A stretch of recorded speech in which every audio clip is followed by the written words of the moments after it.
ગુજરાત, મહારાષ્ટ્ર, રાજસ્થાન, હરિયાણા રાજ્યોમાં Pulsar motorcycle ઉપર recce કરી દિવસની 100 થી વધુ ઘરફોડ ચોરીઓના ગુનાઓ કરનાર આંતરરાજ્ય રીઢા આરોપીને દબોચી વણ શોધાયેલ ઘરફોડ ચોરીના કુલ 24 ગુનાઓનો ભેદ ઉકેલતી સુરત જિલ્લા એલસીબી પોલીસને આંતરરાજ્ય ઘરફોડ ચોરી કરનાર જીમી ઉર્ફે દીપક બિપિન શર્માને પકડી પાડવામાં મોટી સફળતા મેળવી છે. ઘરફોડ આરોપી દ્વારા સુરત ગ્રામ્ય જિલ્લામાં બારડોલી, માંડવી, માંગરોળ, કોસંબા, ઓલપાડ વિસ્તારમાં દિવસમાં ઘરફોડ ચોરીઓને અંજામ આપતો હતો, જેમાં અગાઉ સુરત જિલ્લા પોલીસ દ્વારા આરોપીઓને મહારાષ્ટ્રના નંદુરબાર ખાતે પણ શોધ કરવામાં આવી હતી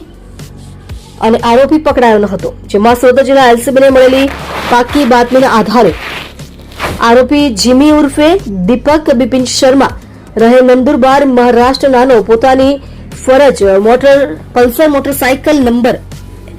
HR 36AV1129 લઈ જોખા વાવ રોડ ઉપરથી સુરત શહેર તરફ જનાર છે, જેને કાળા કલરનું હેલ્મેટ પહેરેલ છે અને ખભે મોટી બેગ લટકાવેલ છે. જે હકીકતના આધારે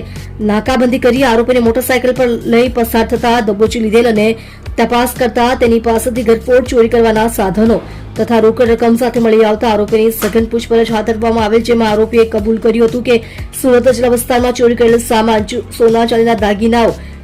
દિલ્હી તથા ગોવા ખાતે વેચાણ કરી મળેલ રોકડ રકમ ખાવા પીવા તથા ફરવામાં ખર્ચ કરી નાખેલ હોવાનું જણાવેલ, જેથી આરોપીને નામદાર કોર્ટમાંથી રિમાન્ડ મેળવી જિલ્લા એલસીબી તથા બારડોલી પોલીસની ટીમ રીઢા આરોપી જીમી ઉર્ફે દીપક બિપિન શર્માને સાથે રાખી